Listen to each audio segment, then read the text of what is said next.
Ang pag-uusapan natin ngayon ay napakahalaga. May kinalaman sa fake news. And more importantly, mga fake news about our dearly departed Nora Honor na mahal natin. Kaya tutukan nyo ang episode na ito. Dito nyo malalaman ang totoo tungkol sa mga sinasabing naiwang yaman ni Miss Nora Honor.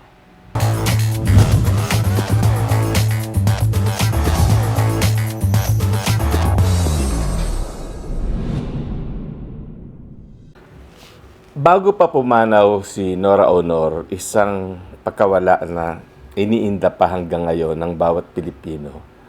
Marami nang naglalabas na fake news tungkol sa kanyang net worth.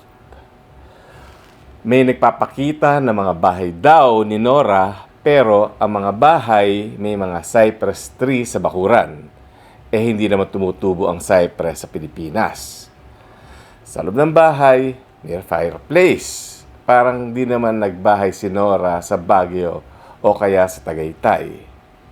So, klaro na fake ang mga bahay na ipinapakita dahil sa Amerika ang mga ito at hindi naman bumili ng bahay si Nora nung nanirahan siya doon noong mga mid-2000. Ang masakit, maraming naniniwala na mga bahay nga ni Nora ang mga ipinapakita sa Facebook.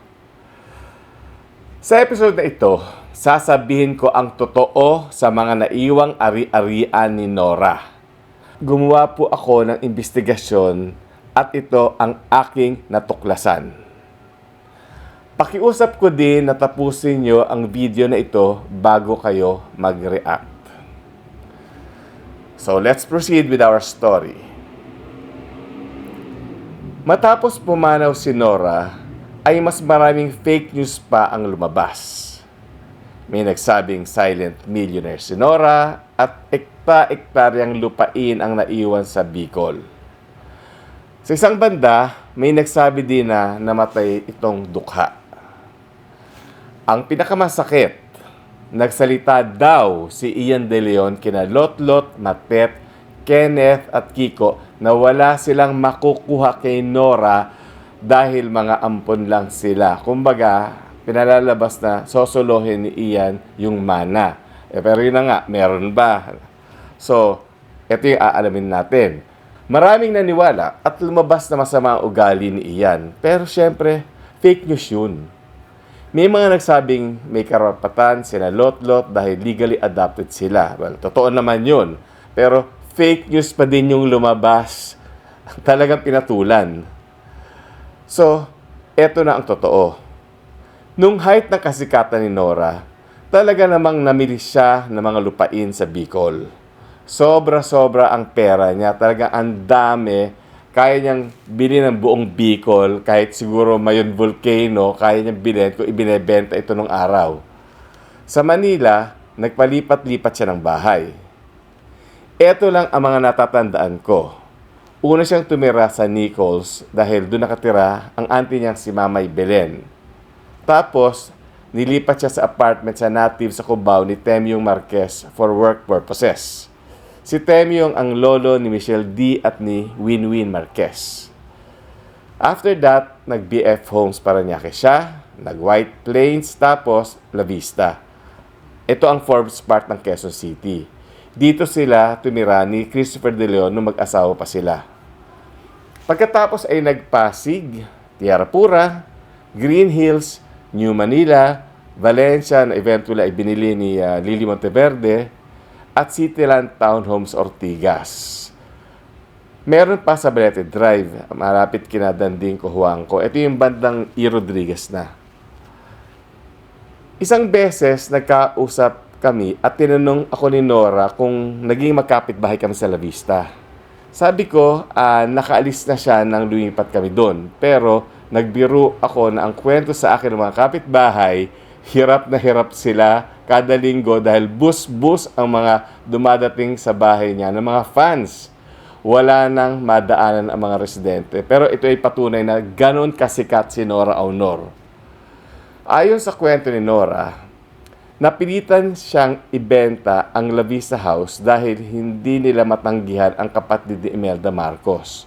Binili yon sa halagang 750,000 pesos. Basically, yun naman talaga ang going rate ng mga 1978 sa mga malalaking bahay. Pero ang ending, ginawa lang palang kabana ang bahay niya para sa swimming pool ng pamilya ng mga Romualdez. So, mas medyo nasaktan siya doon. Sa kwentuhang ito ko, nalaman kung bakit siya palipat-lipat ng bahay. Sabi niya, madali siya magsawa at gustong-gusto niya ang mag-ayos ng mga gamit at kasangkapan. Actually, ang hindi niyo alam, Miss Kutingting si Nora. Mahilig siyang magkutingting ng kung ano-ano. Isa pang narinig ko ay nawawala ang bahay ni Nora dahil hindi niya kadalasan itinutuloy ang hulog sa mga ito. Dahil nga, yun, bumili na siya ng iba. Sa ganitong sistema, well, yun, malaking pera ang nabawala sa kanya dahil hindi na niya nababawi ang down payment. But then, doon siya masaya. Sa social media, madami nagsasabi na maraming mga bahay si Nora. Well, marami naman talaga naging bahay. Kaya lang, lahat ng mga ito ay naibenta na at hindi naman niya ito sabay-sabay na naging pag-aari. Kumbaga, pa-isa-isa lang yun. Parang one at a time. Parang, kumbaga, may bahay sa White Plains, tapos may bahay sa La Vista, tapos sunod, yun. Basta binibenta niya, never at the same time na nagkaroon siya ng dalawang bahay. Ito, magandang kwento. Dahil kami mismo ni Nora ang nag-usap. Mga 2015 yun at nagkape kami sa Eastwood. Actually, madalas kami nagkikwentuhan kahit nakapambahay lang siya. Alam niyo naman, siya yung tipo ng nag-iisang superstar pero wala siyang hang-up o pakialam sa kanyang postura. Di tulad ng ibang mga sikat na artista na kailangan dapat laging ayos na ayos. Kakaiba talaga si Nora. Komportable siya. Kung ano yung gusto niyang isuot at she dresses up not to impress. Malalim na usapan yung kwentuhan namin sa Eastwood. Actually, doon ko pinaliwanag sa kanya na kahit ano gawin namin mga judges sa National Artist Committee ay di siya lumusot-lusot. Pero sabi ko, hintay-hintay lang siya at darating yon dahil deserving naman talaga siya. Wait lang ng bagong ihip ng mga nakaupo sa gobyerno. Ayun nga, true enough, nangyari nga at laking tuwa namin na naging national artist siya for film and broadcast arts. Yun ang huling pakikita namin. After that, ang alam ko ay nagbahay siya sa Quezon City at hindi na condominium, katulad ng sa Eastwood. Di ko lang alam kung ang kanyang bahay ay kanya o rented.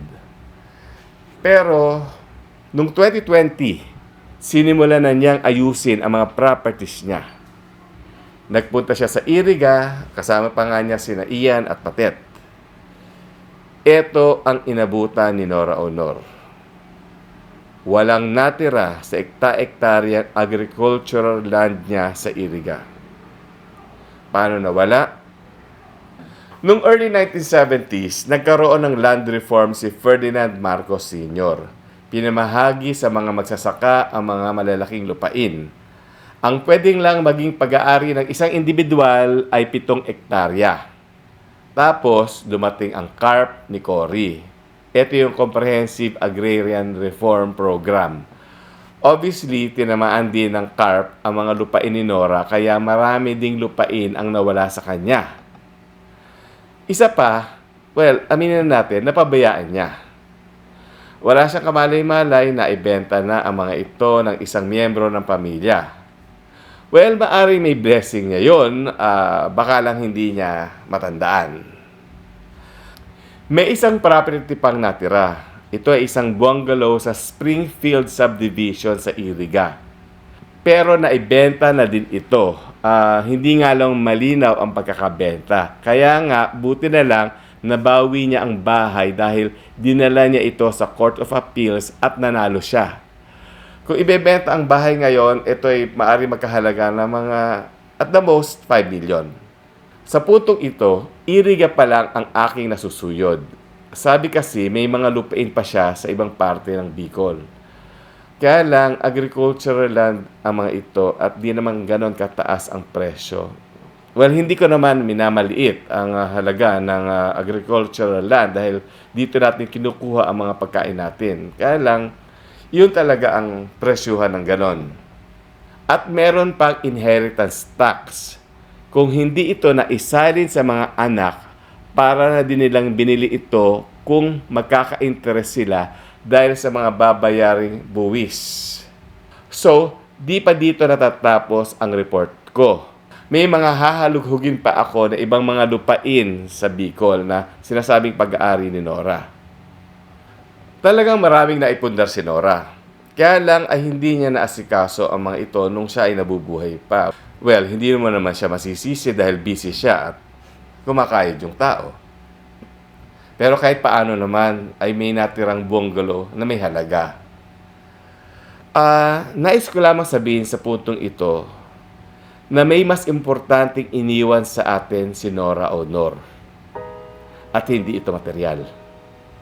Ito ay ang kanyang pangalan, ang kanyang kontribusyon sa pelikulang Pilipino. Naitaas niya ang antas ng Philippine cinema dahil sa mga pelikulang kanyang ginawa. Utang natin mga manonood sa kanya yon at habang buhay tayong dapat magpasalamat. At ang kanyang pagiging dakilang aktres at ang kanyang mga makabuluhang mga pelikula ang kanyang pinakamahalagang legacy. At ito ay walang katumbas at di matatawaran. At ito po si Butch Francisco, umaasa na sana ay matigil na ang mga fake news dahil talagang masyado nang malala. Napagpepiestahan na ang mga taong mga nananahimik. Ito naman, baka sabihin nyo na okay, sige, nananahimik si Nora, pero si Nora, tandaan nyo, bumilang kayo kahit isa pang century, pag-uusapan pa rin ang isang Nora Aunor dahil nag-iisa nga lang siya na pumasok sa daigdig ng Philippine entertainment. Kaya ayun, dapat lang talaga pag-usapan siya. Pero wag naman yung mga fake news. Kung sakasakali mang, yun na nga, marami siya napundar pero iba nawala because she's a type who never really cared about money. Sa totoo lang, si Nora, baka hindi nyo alam, bigyan nyo lang yan ng Eno de Pravia, yung sabon, maligaya na yan. Ganon kasimple ang kanyang mga needs and wants. Hindi siya magarbong tao. Again, simple. Kaya naman lalo natin siyang na-appreciate. Even now that she's gone. Yun, actually, syempre nakakalungkot dahil marami rin kami pinagsabahan at naging magkaibigan naman kami. Although, lingid yan sa kaalaman ng mga fans niya ay we were friends drinking from the same glass ng brandy kasi alam niyo naman hindi naman niya tinago yun. Ayun, talagang kumbaga sa akin it was such an honor na imagine ilang beses ko nakainuman si Nora Aunor from the same glass and I miss her. Again, sana may naitulong itong episode na ito sa pagpigil ng mga fake news na naglalabas na lalo na yung pinag-aaway pa yung magkakapatid na sa totoo lang ay nagmamahalan. So, again, please join us again for another episode of PH Time sa Time to Talk. Until then, sana wala nang fake news.